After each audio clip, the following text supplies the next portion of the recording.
7:36 de la mañana y hoy le tengo el remedio, un tema que le podría estar interesando a su merced. Claro, no, y a Hay que todo el tener mundo. mucho cuidado porque el pico respiratorio está alto y es importante cuidar a los niños menores de 5 años, a los adultos mayores sobre las enfermedades respiratorias, y por eso la doctora Catherine Pérez nos acompaña en este espacio hoy desde muy temprano, porque también la medicina alternativa tiene unas opciones para poder proteger a los más vulnerables. Doctora, bienvenida. Buenos días para todos. Claro que sí, ahorita en estas épocas de cambios climáticos es cuando más se van a generar síntomas respiratorios. Y sí tenemos a un grupo que es mucho más susceptible a presentar todos estos cambios, como decíamos, niños menores de 5 años o adultos mayores. Pero en este momento todos podemos transcurrir por estos síntomas respiratorios. Doctora, ¿cuál es la complicación en los adultos mayores o en los niños menores de 5 años? ¿O por qué es como tan riesgoso en esta población? Bueno, es importante primero hacer una muy buena historia clínica para saber si tenemos algún antecedente. Por eso es importante saber si su periodo de gestación fue el ideal, si nació por parto vaginal, por cesárea, si en el momento del nacimiento de pronto no hubo una maduración adecuada de sus pulmones y desde ahí se ha venido presentando varios episodios de bronquiolitis, neumonía o ya hemos sido diagnosticados con asma. En el adulto mayor, pues que también durante el transcurso de nuestra vida tuvimos exposición a cocinar con leña de humo, fumamos, trabajamos en algún ambiente donde había tanta toxicidad y pues ya se generó alguna enfermedad crónica, un EPOC, algún proceso inflamatorio a nivel pulmonar y que estos cambios respiratorios pues nos pueden generar un poco más de síntomas. Usted siempre lo ha dicho, doctora, la medicina alternativa, por supuesto, acompaña todas las prácticas tradicionales de la medicina tradicional, así que no tienen que abandonar las recomendaciones del pediatra o de su médico tratante, pero ¿qué tratamientos de la medicina alternativa se pueden juntar con lo que nos digan los médicos? Como tú dices, es muy importante haber hecho una previa valoración con su especialista tratante, con el pediatra, con el médico internista, tener muy claro cuáles son los signos de alarma para consultar de manera prioritaria o por urgencias, cuando hay una fiebre persistente por más de 3 días, cuando hay dificultad para respirar, cuando los labios se ponen morados, cuando vemos que el niño al respirar se le hunden las costillitas, aquí es de inmediato ir a hacer una valoración por urgencias. Ya entrando un poco a la medicina alternativa, lo principal, y creo que en todas las medicinas como de manera complementaria, es tener una muy buena alimentación, una muy buena hidratación, actividad física y que tengamos un sueño reparador. Si estamos expuestos a alimentos que tienen una alta carga de azúcar, de elementos proinflamatorios, embutidos, paquetes procesados, pues esto también va a seguir inflamando mi pulmón, mis vías respiratorias y se puede generar mayor complicación. Si no tengo una buena hidratación, abundante líquido a temperatura ambiente que me permita movilizar estos moquitos, pues desde ahí se van a presentar cambios. Doctora, ¿cuáles son estos remedios caseros que utiliza la gente o alternativos? O sea, uno puede ir a donde un especialista como usted y ahí ya, pero también uno puede hacer algunas cositas en casa para ayudarse. La idea es que por más que sea natural, siempre es importante que sea formulado por un médico especialista.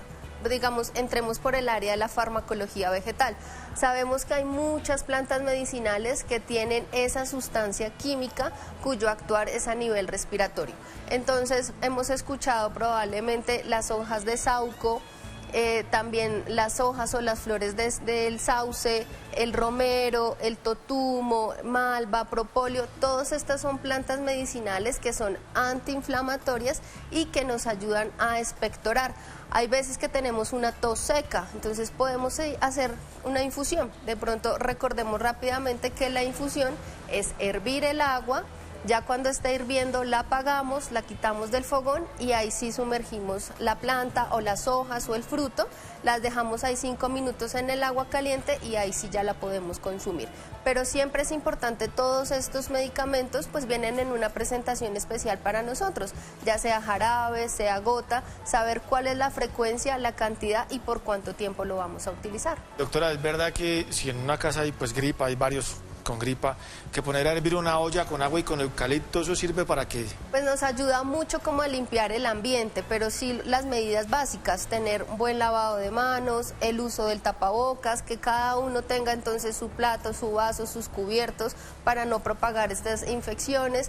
Sí, el eucalipto ayuda como a desinflamar, entonces si yo lo pongo en algún medio difusor, ojalá con mucho cuidado, todas estas ollas y demás calientes que también podemos generar alguna irritación en la piel, pues saber específicamente una buena historia clínica, saber hace cuánto empezaron los síntomas, qué síntomas tienen, no, yo no tengo moco pero sí tengo tos, o tengo las dos cosas, o tengo ya dificultad para respirar, o soy un paciente asmático, entonces ¿qué debo hacer? Obviamente complementando ya tu tratamiento de base, si tienes inhaladores o si tienes algún medicamento en específico. Doctora, aprovechemos esta oportunidad para hablar de los recién nacidos y de ese cuidado que aún están empezando a tener con las medicinas, aún no tienen todas sus vacunas, son unas personitas que hay que cuidar muy muy bien y pues la medicina alternativa tiene una opción para estos bebés, por ejemplo, de 1 o 2 mesecitos. Sí las hay. Obviamente empezando nuevamente las buenas medidas de higiene, las personas que estén a cargo, como tú decías, que ya tengan o empiecen su esquema de vacunación, también el cuidador que tenga su esquema de vacunación. Pero entonces sí existen, ya hemos hablado anteriormente de los aceites esenciales.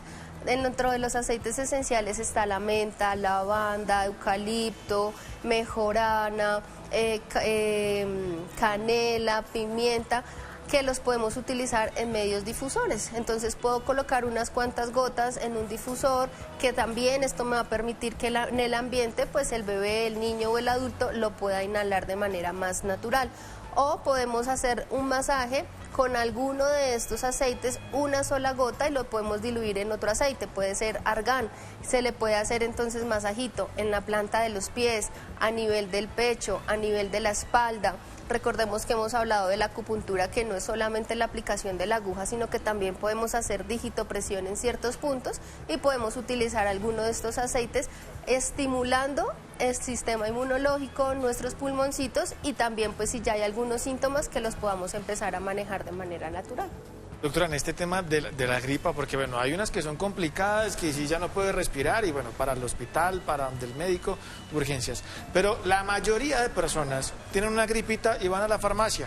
Le dicen, venga, deme algo para la gripa, porque eso qué tan conveniente o qué tan inconveniente es, mejor, qué tan peligroso puede ser la automedicación. Sí, desafortunadamente la automedicación no es ideal, porque muchas veces no solamente vamos a que nos formulen algún antihistamínico, sino que caemos de pronto en el antibiótico o en las inyecciones. Muchos de estos cuadros son virales, es decir, no necesitamos utilizar antibiótico. Vamos a tener de pronto una sintomatología de 7 días, en donde los 3 primeros van a ser donde va a generar el malestar general, de pronto el dolor de huesos, la rinorrea, el dolor de garganta, pero son cosas que podemos manejar.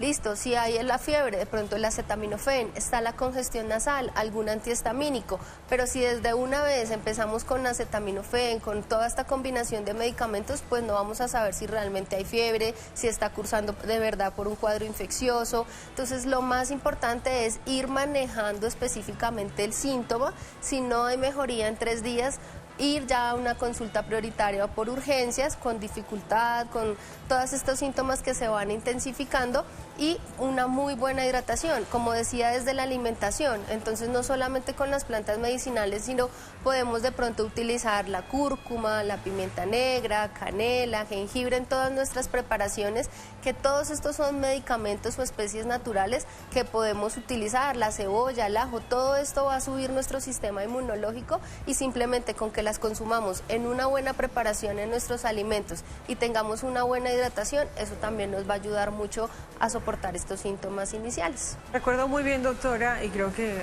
hasta su merced se acuerda, estos días que tuve una gripa, estábamos aquí al aire, y yo decía, Dios, pero es que no puedo respirar, y fui a su consulta y usted puso 2 goticas de algo que mágicamente destapó, y es medicina alternativa. ¿Cuáles son esas soluciones también que ustedes tienen para esas congestiones? Perfecto, ya en la consulta entonces hemos hablado de la terapia neural y la acupuntura. En tu caso te puse un par de gotas que utilizamos para la terapia neural. Como la terapia neural consiste en generar manejo del dolor y de la inflamación, lo podemos colocar en donde estés presentando esos síntomas. Digamos que en tu caso era más un cuadro de sinusitis y rinitis, pero también cuando hay un cuadro de tos persistente, que ya pasamos todos estos síntomas y que con esta tos crónica ponemos unos puntos que se llaman punto chaleco, que es a nivel de la espalda, como llevando toda la forma del pulmón para ayudar a desinflamar. Aparte de esto, pues podemos utilizar, como les había nombrado ahorita, la acupuntura, colocando unos puntos en el canal de pulmón, haciendo también masaje, o pues ya si hemos visto que ya he hecho todo, que tengo una buena alimentación, una buena hidratación, un buen sueño, pero yo tengo un antecedente patológico que hace que estos síntomas se incrementen, pues ya podemos pasar de pronto a una sueroterapia con una megadosis de vitamina C, algún medicamento homeopático bioregulador que podamos utilizar intravenoso o también por micronebulizaciones, o ya ahorita también hay muchas presentaciones también para los niños en globulitos, que son unas pastillitas muy chiquitas, en inhaladores nasales a base de agua marina. O sea, tenemos múltiples medicamentos o técnicas que podemos utilizar, pero siempre guiados y formulados por el especialista para que sepamos que sí son los indicados para ti según tus síntomas y tu evolución. Doctora, y si alguien nos está viendo en este momento y tiene así la nariz como medio tapada y dice, no, pero yo quiero ir ante el médico, si es que me están esperando en el trabajo, además ya le cogió la tarde porque son las 7:47, dice, sí. ¿Qué puedo hacer? Lo del tema del lavado nasal, que ese no tiene como contraindicaciones a menos de que haga el suero fisiológico muy concentrado, y lo digo porque le ha pasado, si le echa mucha sal, le arde hasta al alma. Es verdad, entonces lo primero que tienes que hacer es lavarte muy bien las manos y usar el tapabocas. Si ya ves que estos síntomas son repetitivos, aprendamos de lo que nos ha sucedido y pues si ya hay que ir al médico, hay que hacerlo. ¿Pero cómo es el lavadito nasal? Segundo, pues el lavado nasal, sí, podemos con el suero fisiológico, una jeringa muy pequeña de 3 a 5 y lo podemos hacer por ambas cosas. Sin aguja, aclarando. Tampoco hay que calentarla porque nos vamos a quemar aún más las mucosas. Pero como te decía, ya existen unos spray nasal con agua marina que simplemente es hacer 2 puff o 2 movimientos en cada fosa nasal y eso nos va a ayudar a liberar. ¿Para qué es eso? Es más que todo cuando hay mucha congestión. Además también debemos empezar a identificar como las características o el color de nuestros moquitos. Si es simplemente transparente, estamos cursando por un cuadro viral. Cuando ya son verdosos, amarillentos, puede ser que ya esté empezando un cuadro infeccioso o que estaban allá pegaditos arriba y se sobreinfectaron y ya nos están diciendo, hey, acá hay algo un poco más progresivo, no es solamente el cuadro respiratorio normal, entremos a revisar qué está pasando, garganta, laringe, porque pues de ahí es cuando se generan varias secuelas que en el momento no le pusimos la atención correspondiente. Doctora, entreguémosle recomendaciones a todas las personas que nos ven hasta ahora, que están de pronto congestionados o que tienen alguna persona pequeñita de 5 años, menor de 5 años o un adulto mayor atravesando por un cuadro viral. Bueno, les recuerdo primero tener una muy buena higiene, lavado de manos, uso de tapabocas, buena hidratación, démosle bastante agüita a estos chiquitos para que podamos movilizar mucho más fácil estos moquitos. También la buena nutrición, evitémosles todo lo que sean paquetes, embutidos, procesados, jugos, productos llenos de azucarados, disminuyamos esto y vamos a ver que van a tener una excelente mejoría. También un buen sueño, un buen descanso. Empecemos por los aceites esenciales, es una muy buena opción y rápidamente les doy un masajito, dedo anular, de abajo hacia arriba, 30 veces todos los días a nuestros chiquitines, eso nos va a ayudar a subir. ¿Pero cómo es 30 veces por el dedo chiquito hacia arriba? No, el dedo anular. Ah, ok, el de al ladito. De abajo hacia arriba, 30 veces todo el día que quieran, enseñémosle a los niños y eso nos va a ayudar mucho a estimular el sistema inmunológico. Ay, mire, muy importante, yo ya empecé, faltan 27. Doctora, muchísimas gracias por acompañarnos aquí en Arriba Bogotá. Gracias.